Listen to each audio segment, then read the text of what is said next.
هی وادی سلام بچه، حالتون چطور؟ امیدوارم حالتون خوب، کارتون توپ جیبتون، پول باشه توش. خوش اومدید به کانال ریچ مامو ساوند و خوش اومدید به یک ویدیوی دیگه. امروز با استایل جدید، با شمایل جدید، سیبیل اینجوری که گذاشتم و کلاه هر یوتیوبری که میذاره شما و بدونید که یا حال نداشته موهاشو شونه کنه و سشوار بکشه یا وقت نکرده بره آرایشگاه، هر دو گزینه در مورد من صادقه.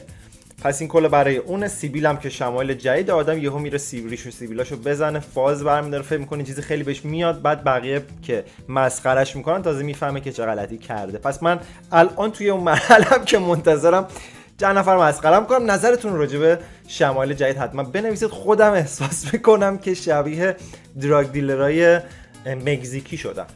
اندکی که نه خیلی زیاد، ولی شما هم بهم بگید که چطوره. بچه امروز میخوایم راجع به پخش موزیک صحبت بکنیم.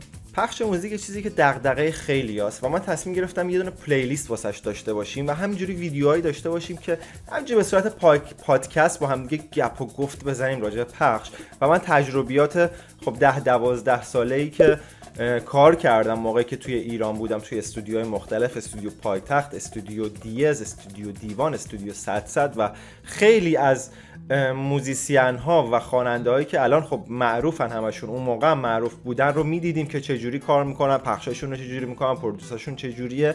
و من این تجربیات رو در اختیارتون بذارم، کما اینکه در طول این 2 سال همواره تجربیات رو در اختیارتون گذاشتم تا جایی که تونستم و این مسیر کامل ادامه داره. خب من خیلی از زمانی که توی استودیو کار میکردم توی حوزه صدا برداری و میکس و مسترینگ بودم که میبینید ویدیو دارم واسهتون میذارم. و عرضم به حضور شما یه چیز خیلی مهمی که بود همیشه و هیچ وقت راجعش ویدیو نداشتیم، همین بحث پخش موزیک بود که خیلی بچه‌ها مشکل دارن باشه. یعنی میرن وقت میذارن، زمان میذارن، هزینه میکنن، یه ترک رو میبندن، بعد پخش که میشه، پخش خوب نباشه، جواب نگیرن، دل سرد میشن، کما اینکه اون کار خوب انجام شده، پکیج حرفه‌ای بوده و این واسه واقعا دل سردی میشه. من دیدم توی سالهای کاریم که چجوری بچه‌هایی که خوب کار میکردن رفتن کنار. واسه همین تصمیم گرفتم یه پلیلیستی درست کنم به نام پخش موزیک. حالا نمیدونم اسم پلیلیست دقیقاً چی باشه، ولی توی اون پلیلیست میخوام صحبتایی بکنیم که راجع به پخش موزیک، مارکتینگ، حالا تجربیاتی که من دارم، چیزایی که دیدم، چه خودم زمانی که موزیک پخش میکردم، چه بچه‌هایی که با هم کار میکردیم و موزیک پخش میکردن، چه بچه‌های دیگه‌ای که با هم کار نمیکردیم ولی در تعامل بودیم و خب خیلی هم معروف هستن الان و موزیکاشون رو پخش میکردن. امروز میخوام راجع به شانس باهاتون صحبت کنم در مورد پخش توی موزیک. خیلی ها الان زمزمش بیشترم شده، میان از این صحبت میکنن که آقا شانس خیلی تاثیر داره و مثلا فلانی شانسی معروف شده، بعدش دیگه ترکونده، موزیکتون رو پخش کنین 2 نفر یه جور پخش کنن، شانس باز اختلاف میندازه بین اینکه کدوم موزیک بهتره. که واقعا نظر شما چیه؟ نظر شما اینه که شانس واقعا دخیله، شانس اصلا وجود داره یا نه؟ اینو لطفاً اگر که نظری دارید قبل از اینکه بقیه صحبت‌های منو گوش بدید واسم بنویسید. خیلی واسم جالبه. نترسید از اینکه اظهار نظر کنید، واقعا نترسید. هر کی نظری داره و خیلی از مسائل درست و غلط توش نیست. شما باید مسائل رو تجربه بکنید و از تجربیاتتون میاد میگید. واسه همین قطعیتی وجود نره. اگه شما بنویسید واسه من بله شانس دخیله، یکی دیگه بیاد به شما بگه آقا چرت و پرت نگو شانس دخیل نیست.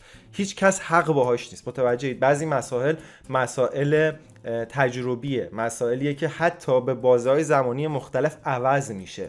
مثلا یک زمانی بود که توی مارکت هیپ هاپ مثلا شما اگر که ترکتون میدادی رادیو جوان سریعتر معروف میشدی، ولی بعدش کلا این قضیه منتفی شد. میدونید هی عوض میشه متدولوژی های پخش موزیک توی مارکتینگ و این چنین مسائل. واسه همین نترسید که نظرتون رو اعلام بکنید. قبل از اینکه ادامه صحبت‌های منو گوش بدید حتما واسم بنویسید که به نظرتون شانس توی معروف شدن و حتی توی ترکیدن و پخش شدن و وایرال شدن یک موزیک تاثیر داره یا نه. یه بریک بگیریم، برگردیم واسه ادامه صحبتام.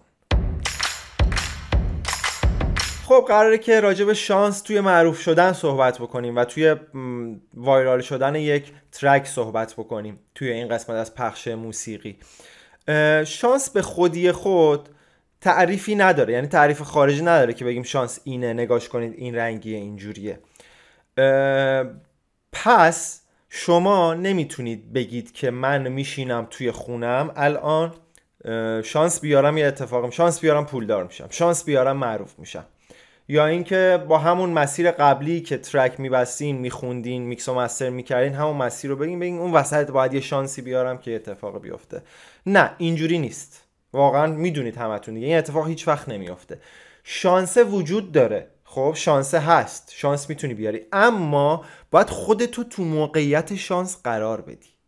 مثلا چی؟ مثلا این که من میشینم اینجا توی خونم، توی هوم استودیوم ترک ضبط میکنم، میفرستم واسه همه، میگم اینو پخش کن، اینو بده دختر خالد، اینو بده دختر عمود، اینو بده به فلانی، اینو بده به فلانی، که این پخش بشه بیشتر. و اگه شانس بیارم اون وسط مثلا با چه میدونم با رضا پیشرو هم فیت میدم. خب نه، این هیچ وقت اتفاق نمیافته. میدونی احتمال همه چی وجود داره، ولی احتمال 1 در 1 میلیونه. میلیونو بگو، 1 در میلیونه، به خاطر اینکه تو چجوری باید با اون آدم کانکت بشی. اما یه موقعی هست که تو آدم پویایی هستی، داری کارتو میکنی، موزیکاتو جلو میبری، ترکتو جلو میبری، اطلاعاتو به روز نگه داشتی، تو یه سری جاهام شرکت میکنی. مثلا چه میدونم رضا پیشرو، حالا داریم در مورد رضا پیشرو، شما در مورد کچی بیت صحبت کن، شما در مورد محسن یگانه صحبت کن، اینا مثلا یه جا کنسرت دارن، یه جا میتینگ دارن، یه جا کلاس دارن، تو میری تو اینا که خودت رو تو این موقعیت قرار بدی که 1 آیدلتو ببینی، 2 فرصت صحبت کردن داشته باشی، و 3 اون آدم هم بتونه تو رو ببینه. اونم ببین، تو وقتی که میگی من میخوام با مایکل جکسون خدا رحمتش کنه روحش شاد فیت بدم، که این که نمیشه، که اونم باید تو رو بشناسه که شما با هم همکاری داشته باشی، درسته؟ پس شما خودتو تو موقعیت اون شانسه قرار میدی، بعد اون شانسه اتفاق میفته. تازه بچه ها اون شانسه هم میتونه اتفاق نیفته. مگه کم بودن آدمایی که مثلا کچی بیتس ها نزدیک دیدن و خودشون هم خواننده بودن؟ چرا هیچ اتفاقی نیفتاده؟ مثلا کچی بیتس آدم نچسبیه، آدمی که خودشو میگیره، تا جایی که من میدونم نه اینجوری نیست. حالا بد اخلاق هست یه ذره، ولی اینجوری نیستش که مثلا صحبت کنی باش جوابتون نده. پس یکی اینه که شما خودتون رو در موقعیت شانس قرار بدید. نکته شماره دوم اینه که آمادگی استفاده از اون شانس رو داشته باشی. تو شانس میاری که کچی بیتس رو از نزدیک ببینی، رضا پیشرو رو از نزدیک ببینی، محسن یگانه رو از نزدیک ببینی، ماکان بند رو از نزدیک ببینی، آیدل خودتو، چیزی که کسی که قبولش داری رو ببینی از نزدیک. خب اوکی، الان دیدی چی؟ سلام خیلی خوبی، من طرفدار شما، میشه عکس با هم دیگه بگیریم؟ نه نه نه نه نه نه، تو طرفدار نیستی، تو طرفدار اون آدم هستی، ولی تو طرفدار حرفه‌ای نیستی، شغل طرفدار بودن نیست، تو خودت موزیسیانی، تو خودت خواننده‌ای، تو خودت بیتسازی. باید ادبیاتش رو داشته باشی که با طرف صحبت کنی راجع به اینکه سلام خوب هستین، احوال شما، خیلی من کارتون رو دنبال میکنم، حالتون چطوره، خوبین؟ راستی منم کار میکنم، حالا میدونم که سرتونم شلوغه و فلان و اینا، ولی من خیلی شما رو دوست دارم و واقعا از این موقعیتی که پیش اومده از نزدیک میبینمتون دوست دارم استفاده بکنم. متوجه چی میگم کچی جان؟ خیلی دوست دارم که اگه یه وقتی داشته باشی یکی از ترک‌های منو گوش بدی، هم بهم نظرتو بگی، همین که من واقعا خیلی خوشحالم الان که از نزدیک دیدمت، در این فرصت استفاده بکنم و باب همکاری باز بشه. البته من جسارت نمی‌کنم، من از شما کلی چیز یاد گرفتم، اما اینکه اگر بتونم تو موقعیت خودم قرار بدم که شما ترک منو گوش بدید و نظرتون رو راجعش به من بگید و اگه پیشنهادی دارید به من بگید، واقعا خوشحال میشم. تو فکر می‌کنی یه چنین چیزی رو کچی بیتس رو تو از نزدیک دیدی، در موقعیت مناسب بگی بهش مثلا میگه نه نه نه من وقت ندارم، قطعا حرفتو قبول میکنه. پس ببین خودت تو موقعیت شانس قرار دادی و ادبیات گرفتن اون شانس رو بلد بودی چجوری تیکش کنی. متوجهی؟ وقتی که یک چانسی رو تیک میکنی تو قطعا آدمی هستی که بلدی اونو تیکش بکنی. پس اینجوری نیستش که کسی که تو خونش خوابیده رو مبل راست کشیده داره گل میزنه حالشو میبره داف ریخته دورش بگه یا من خیلی گنگم فلان و اینا، با فلانی هم کار میکنم. نه اینجوری نیست، اینجوری دنیا کار نمیکنه واقعا بچه‌ها. قبلا شاید کار میکرد، مثلا آدما رو تو پارتی میدیدی، آدما رو تو دور همین میدیدی، موقع گل کشیدن آدمای معروف رو میدیدی و بچهای هیپ هاپی رو میدیدی، ولی الان اون شکلی نیست. الان موفقا دارن کار میکنن، وقتشون پره، تایمشون پره. تو اگه 1 دقیقه ازشون گیر آوردی و این چانس رو داشتی که ببینیشون، باهاشون صحبت بکنی، باید بتونی همون 1 دقیقه استفاده بکنی. اگه نتونستی استفاده کنی برگرد حسرتشو بخور و در ادامه بدون که تو آماده نبودی تو اون لحظه که این چانس رو تیکش کنی. خب اون شانس از دست رفت. واسه شانس بعدی خودت آماده کن. درست؟ پس من اگر که خودم رو در موقعیت شانس قرار ندم شانس نمیارم، و اگر آماده نباشم که یک شانسی رو تیک کنم اون شانس رو تیک نمی کنم. اگر که بلد نباشی چجوری با یک نفر صحبت بکنی، قطعا واسه همیشه سوزوندیش.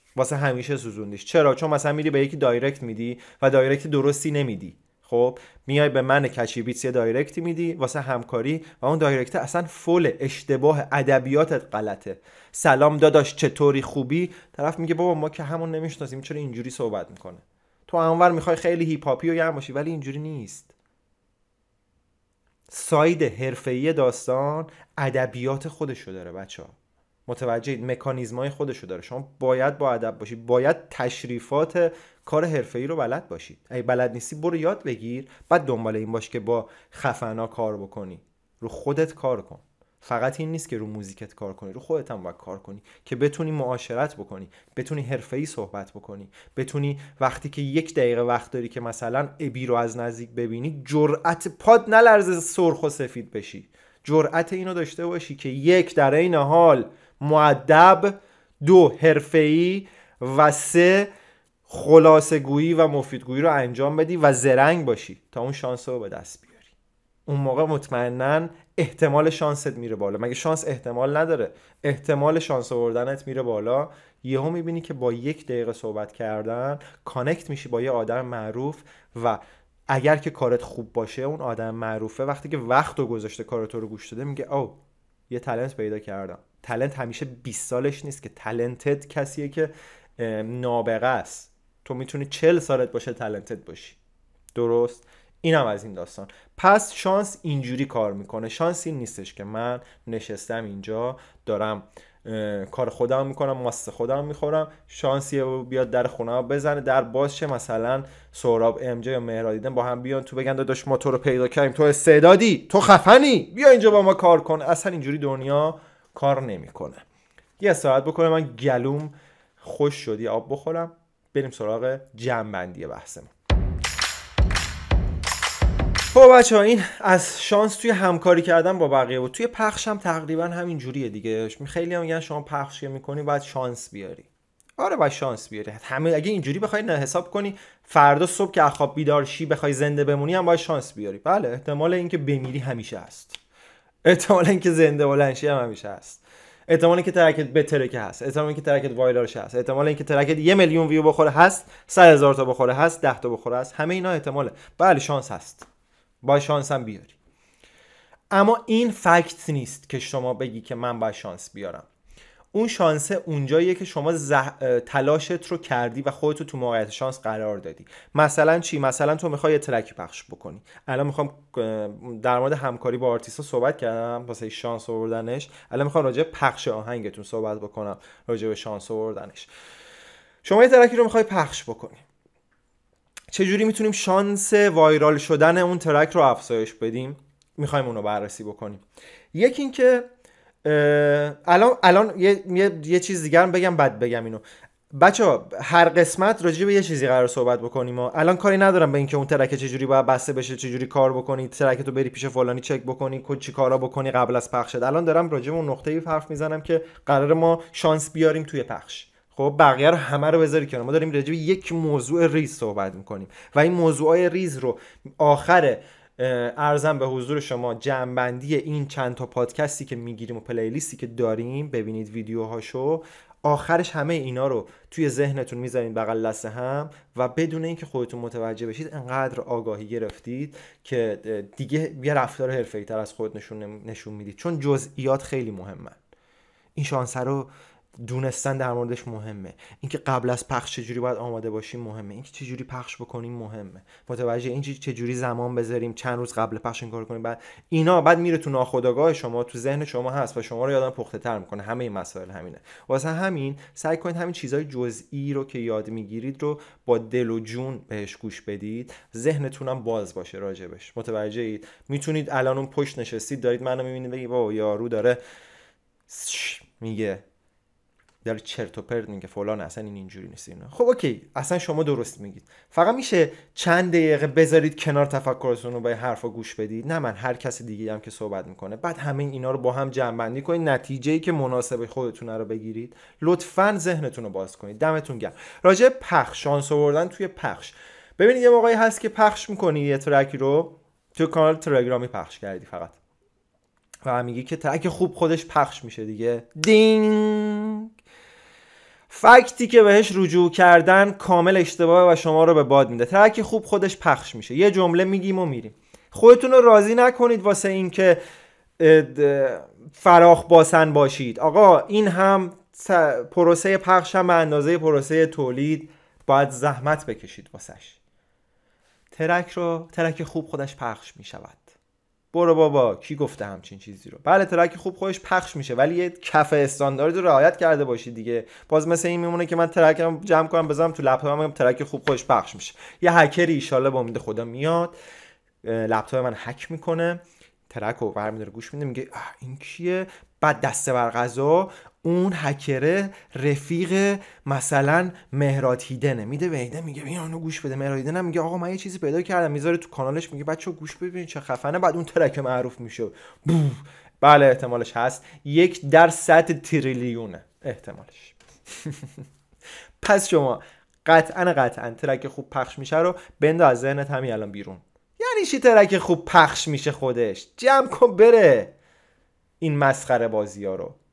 شما هم که کار تولید محتوا میکنید نکنید این کارو، چیزا رو چرت و پرتا رو در حوالي مردم نگید. شما هم که میشینید میبینید یادتون باشه من هر کسی، حتی من، حرفایی که میزنیم تجربیاتمونه و چیزایی که دیدیم در گذر زمان. یکی 5 سال تجربه داره، یکی 10 سال تجربه داره، یکی مثل من از سال 86 تو موزیک و مارکت و اینا بوده، نظاره‌گر بوده و دیده تمام پروسه ها رو، دیده آدمای خفن رو، دیده کسایی که بعدم معروف شدن رو، یکی هم از من 1000 سال بیشتر میدونه. خب اینا رو همه رو گوش بدید. هر کسی دنیا رو از دید خودش میبینه. اما اینکه ترک خوب خودش پخش میشه دریوری بیش نیست. ترک خوب معلوم خودش پخش میشه، این که اصلا بحثی توش نیست. ولی تو وقتی میای اینو فکتش میکنی، این که آقا هیچ کاری نکن ترک خوب خودش پخش میشه، من یه 60 رو به پایین بهش میدم و شما اینو بهش بدید. خب حالا شانس میخوایم بیاریم، ترک رو میخوایم پخش بکنیم. احتمالا واسه اینکه این چانس رو دوباره تیکش بکنیم یه سری کارا لازمه انجام بدیم. من یه دونه راه حلی میگم، بعد این راه حل 1000 تا راه حل دیگه هم داره دیگه. فقط میخوام بدونید که من واسه اینکه اون چانس رو تیک بکنم چی کارا قراره بکنم. من ترکم آماده است، کارهایی که لازم بوده بکنه رو کردم، با چنل ها هماهنگ کردم، پلیلیست ها رو رفتم چک کردم، 3-4 تا پلیلیست اسپاتیفای پیدا کردم که هیپ هاپی ان، مثلا ترک رپ دارم میدم هیپ هاپی ان، تو اینا برای قطعا شنیده میشه. همه این کارا رو کردم و عرضم به حضور شما اون نقاطی که الان ترندن. مثلا الان پلیلیست اسپاتیفای خیلی ترنده. اگه شما پلیلیست های اسپاتیفای رو پیدا بکنی بری روش، حتی پولی بدی که بذارن توی اون پلیلیست ترک تو، خب خیلی خفنه. ولی پیش نیازش اینه که شما پنل اسپاتیفای داشته باشی دیگه. اینا رو دیگه قراره که یا بعداً راجعش صحبت کنیم یا قبلا صحبت کردیم. این کارا رو کردم، حالا میام ریلز میسازم. خب من 3-4 تا دختر خوشگل میشناسم، 3-4 تا پسر با تریپ هم میشناسم تو دور و بریام. ترک هم واسش میفرستم. خب خودم که مطمئنم کارمو کردم، زحمتمو کشیدم دیگه، به اینجا رسیدم که قرار ترکم وایرال بشه. میام ترک رو میفرستم واسه شما، میگم اینو گوش بدید ببین چه جوریه. من هنوز واسه هیچ کی نفرستادم، شما گوش میدید اینو این چه شکلیه. بعد گوش میدن و میبینیم چند تاشون میگن باحاله و اینا، میگی ای والله دمت گرم.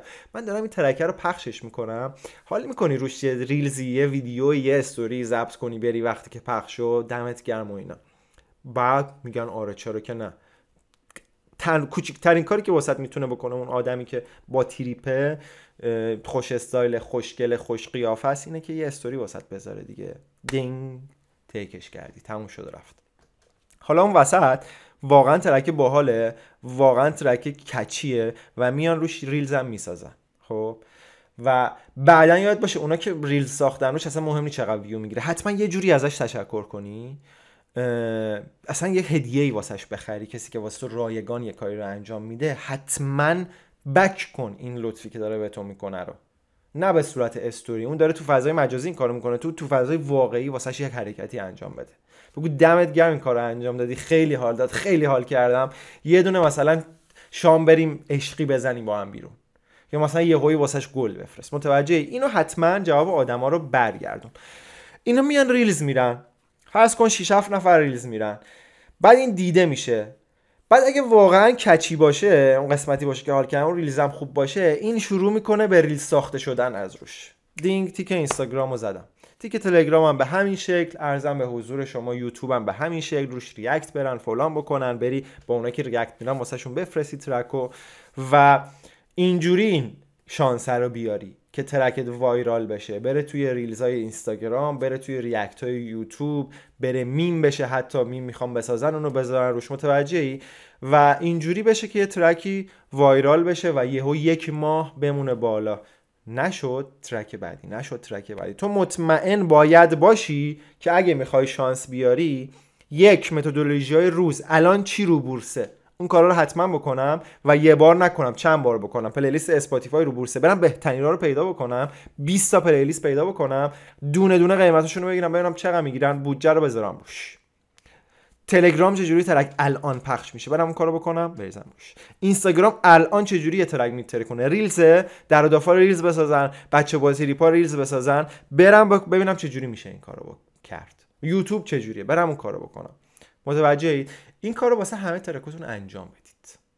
اون موقع است که شما آره دیگه این پیوستگی دیسیپلین داشتنه به عنوان یه آرتیست حرفه‌ای وقتی داری کار میکنی، قطعا برنامه داری دیگه. یعنی یه ترک کل زندگی تو نیست که ببینیم اگه این درست پخش شد همه شنیدن ترک بعدی رو ویدیو میکنم. نه، به پخش هیچی کریر تو ربطی نداره، پروداکشن تو هیچ ربطی به پخش تو نداره. تو برنامه زمانبندی تولید موزیکات مشخصه، پخش چیز جدایی. تو اونو رو نظم داری جلو میبری، اینم هی بروزی، اطلاعاتت بروزه. حالا یا تیم داری یا خودت مجبوری اولش انجام بدی. چشمت کور آرتیست، وقت بذار انجامش بده. با بقیه مکاتبه کن، دایرکت بهشون بده، خودتو تو موقعیت‌های قرار بده که اونام هستن و همین جوری ذره ذره ذره برو جلو. قطعا یکی از ترکات یه جا یهو میتره که پخش میشه، وایرال میشه، اونجا تیکش میکنی، اونجا فالوورتو میگیری، اونجا دیگه باید ارزه داشته باشی که اینا رو نگه داری، شروع بکنی دوباره. یعنی اون موقعی که بازار داغ شد، دوباره مکاتبه کردن با آدما، دوباره خودت تو موقعیت قرار دادن که از نزدیک آرتیستا رو ببینی، بتونی باشون صحبت بکنی. و یه اخطار بزرگ بهت بدم، اونجاست که تو وقتی که یه پله میری بالا ترکت وایرال میشه، وقتی دوباره میری توی چتی که با کچی بیتس داشتی از اول، ممکنه به چیزای چرت و پرتایی که واسش فرستادی اون اولا نگاه بکنی خجالت بکشی. یا اینو حواست باشه. آره اون موقع میتونی دیلیتش کنی، ولی اون آدم شاید دیده باشه، اسم تو یادش مونده باشه و تو ذهنش این شکلی رفته باشه که این یه آدم بیادبه که لول نداره، حرفه‌ای هم نیست. پس اصلا مهم نیستش که تو الان چقدر شناخته شده ای، ادبیات حرفه‌ای تو رعایت کن. اینو از من به یادگار داشته باش، ادبیات حرفه‌ای تو رعایت بکن. اگر که میان توی ترکاشون بچه‌ها میان مثلا میگن از در و داف و پارتی و اینا میخونن، اصلا دلیل بر این نیست که اونا همش توی این حالتن توی زندگی شخصی خودشون و تو بخوای با همون ادبیات باشون صحبت بکنی. اونم واسه کار. نه، تو با حرفه‌ای با آدمو صحبت بکنی، با ادب صحبت بکنی. آدمی که نمیشناسی رو که نمیری دست بندازی گردنش، قطعا یه احترامی نشون میدی بهش. پس مراقب صحبت کردنتونم باشید با بقیه. این بود از داستان شانس. حتما نظرتون رو بهم بگید و بهم بگید که چقدر کمکتون میکنه این حرفایی که من میزنم واسهتون، این ویدیوهایی که میگیرم، که اصلا ادامهش بدی یا ندی. و یه جاهایی هم قطعا جلوتر که بریم من مهمون میارم، کسایی که لازم باشن رو میارم، دوتایی پادکست میگیریم، دوتایی صحبت میکنیم. یه حالت نیمه پادکستیه که حالت آموزشی نداشته باشه، داریم ما هم گپ میزنیم، حالشو میبریم دیگه. همزمانی که یعنی من دارم صحبت میکنم، حال میکنم شما بگی به پشت نشستی بگی چرت نگو بابا این فلانه، من با این حال میکنم، شما منو رفیق خودت بدون، با هم دیگه گپ داریم میزنیم. خب فوش خار مادر رو نده، ولی حتی فوش هم وسط دهن سرویس، اینجا رو چرت گفتی، اونجا رو باحال گفتی، اینو باهات موافقم، اونو مخالفم، بذارید این بحث شکل بگیره، بذارید این بحث شکل بگیره، اثر پروانه‌ای اتفاق بیفته که همه جرأت کنن حرفشون رو بزنن. امیدوارم که این ویدیو واسهتون مفید بوده باشه. برعکس بریم فکر کنیم ببینیم چجوری میتونیم شانسا رو از این به بعد تیک کنیم. Take a chance bro. دمتون گرم. با دراگ دیلر مکزیکی بودید. این قسمت نمیدونم این استایل نگه داریم واسه ویدیوهای بعدی یا نه. ببینیم که چی میشه، حال و هوای روحیمون به چه شکله. دمتون گرم. بریم تا یه ویدیو دیگه. خیلی دوستتون دارم. مراقب خودتون باشید. عاشقم. تمام.